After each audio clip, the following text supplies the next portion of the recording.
Hello friends, welcome to my YouTube channel. आज हम पढ़ेंगे मेवाड़ का गुहिल वंश। चलो शुरू करते हैं। प्रश्न 1, विषम घाटी पंचानन किसे कहा गया है? हमीर सिसोदिया, जयद्रथ सिंह, तेज सिंह या राणा लाखा? तो विषम घाटी पंचानन किसे कहा गया है? हमीर सिसोदिया को। देखो, रतन सिंह की मृत्यु के बाद में चित्तौड़ पर अलाउद्दीन खिलजी ने मालदेव सोनगरा को चित्तौड़ सौंप दिया था। ठीक है, उसके बाद में हमीर सिसोदिया ने, मालदेव सोनगरा का पुत्र था बनवीर सोनगरा, उसको हराकर चित्तौड़ पर वापस से अधिकार कर लिया। इसलिए मेवाड़ का उद्धारक किसे कहा जाता है? हमीर सिसोदिया को। अब देखो, ये हमीर सिसोदिया क्यों है? क्योंकि ये सिसोदा गांव का रहने वाला था, इसलिए यहाँ से हमीर के बाद से यहाँ पर सिसोदिया वंश की नींव पड़ी। ठीक है, और हमीर जो है वो सिसोदा गांव जो है वो राहब ने बसाया था, इसलिए जो यहाँ के राजा थे उनको राणा कहा जाता था, इसीलिए हमीर भी सिसोदा गांव का था।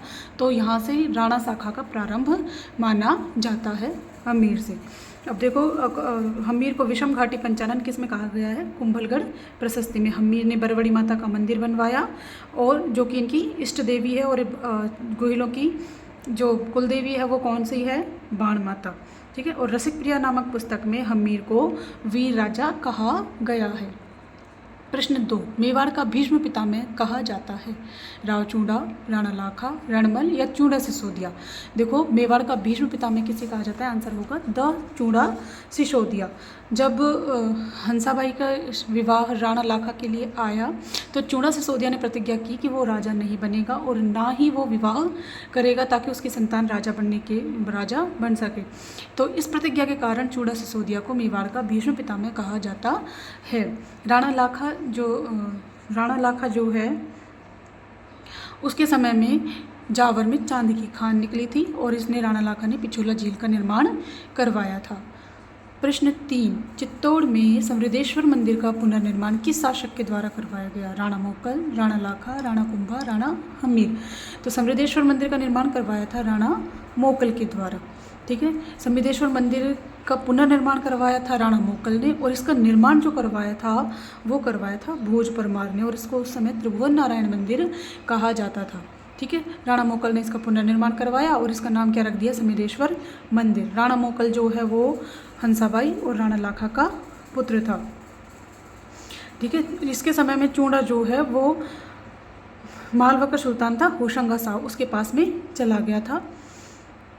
और इस मोकल की जो हत्या है वो चाचा मेरा और महपा पवार ने झीलवाड़ा नामक स्थान पर राणा मोकल की हत्या कर दी थी। राणा मोकल की हत्या के बाद में जो मेवाड़ का सारा राज कार्य था वो रणमल के हाथ में आ गया।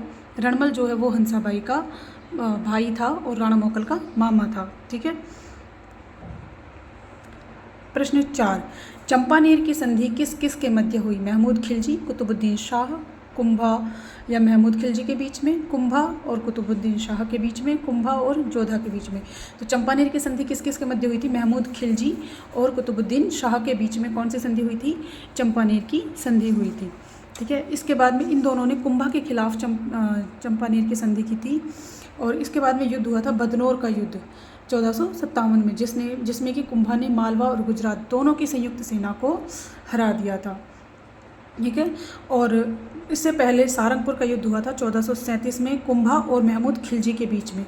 ठीक है, और इस युद्ध का प्रमुख कारण क्या था? महमूद खिलजी ने मोकल के हत्यारों को शरण दी थी, इसलिए कुंभा ने जो महमूद खिलजी है उसके खिलाफ आक्रमण किया था। ठीक है, और इस युद्ध में जीत की याद में कुंभा ने विजय स्तंभ का निर्माण करवाया था।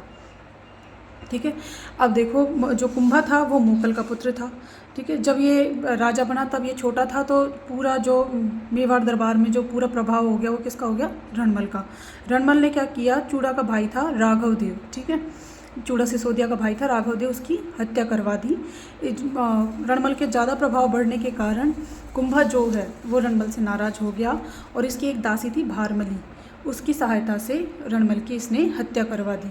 उसके बाद में जो रणमल का पुत्र था जोधा, वो भाग कर काबुनी गांव में जाकर उसने शरण ली, और चूड़ा ने मंडोर पर भी, जो मंडोर था जोधा की राजधानी, उस पर भी कुंभा ने अधिकार कर लिया।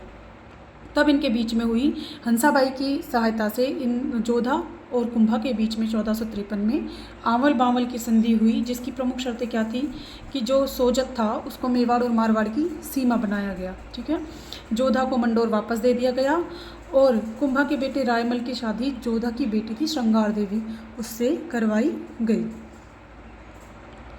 मूर्तियों का अजायब घर कहलाता है जैन कीर्ति स्तंभ, विजय स्तंभ, मचान दुर्ग या भूमट दुर्ग।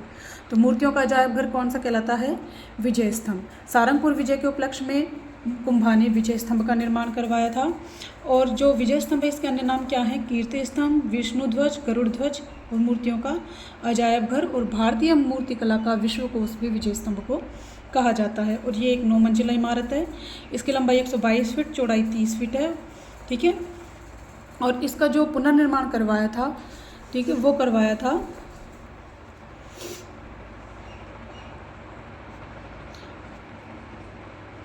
राणा स्वरूप सिंह ने इसका पुनर्निर्माण करवाया था। ठीक है, जेम्स टोड ने इसकी तुलना कुतुब मीनार से की है और फर्ग्यूसन ने इसकी तुलना रोम के टार्जन टावर के साथ में की है। और जो ये विजय स्तंभ है वो राजस्थान पुलिस, राजस्थान माध्यमिक शिक्षा बोर्ड और अभिनव भारत जो संगठन है उसका प्रतीक चिन्ह भी है। ठीक है, इसके वास्तुकार थे जैता, पोमा, पूंजा और नापा। ठीक है, और इस पे जो प्रशस्ति लिखी हुई है वो लिखी है अत्रि और महेश ने। ठीक है, अब देखते हैं जैन कीर्ति स्तंभ। देखो जैन कीर्ति स्तंभ जो है वो 7 मंजिला इमारत है, चित्तौड़गढ़ दुर्ग में ही है। ये भी जैन कीर्ति स्तंभ है और इसका निर्माण 12वीं शताब्दी में जीजा शाह बघेरवाल ने करवाया था। ठीक है, और ये आदिनाथ को समर्पित है। कहा जाता है कि जो 84 कवि राजा श्यामल दास ने कहा है कि मेवाड़ में जो 84 किले थे उनमें से 32 किलों का निर्माण जो है वो महाराणा कुंभा ने करवाया था। और जिनमें से प्रमुख कौन कौन से हैं? कुंभलगढ़, अचलगढ़, बसंती दुर्ग, मचान दुर्ग और भूमट दुर्ग। ठीक है, अब कुंभा जो था उसने प्रमुख उपाधियां और धारण की थी। जो उपाधियां थी वो कौन कौन सी थी? हिंदू सुल्तान, हिंदुओं का रक्षक होने के कारण, अभिनव भट्टाचार्य, संगीतज्ञ होने के कारण, राणो रासो, साहित्य में रुचि होने के कारण, हाल गुरु, पहाड़ी किलों को जीतने वाला, चाप गुरु, धनुर्धर, परम भागवत और आदिवराह विष्णु भक्त होने के कारण इसने ये उपाधियां धारण की थी। और इसके जो प्रमुख पुस्तकें थी वो थी सुधा प्रबंध, कामराज रतिसार, संगीत सुधा, संगीत मीमांसा और संगीत राज, ये इसकी प्रमुख पुस्तकें थी। और कुंभा के दरबारी विद्वान थे कानाव्यास, मेहाजी, मंडन, नाथा, गोविंद। ठीक है, तिलाभट्ट, सोमदेव सूरी, सोम सुंदर सूरी, जयदेव और भुवन कीर्ति, ये इसके प्रमुख विद्वान थे। और रमाबाई इसकी पुत्री थी जिसको संगीत में रुचि रखती थी, ये भी एक संगीतज्ञ थी। Thank you for watching. Please like, share और सब्सक्राइब।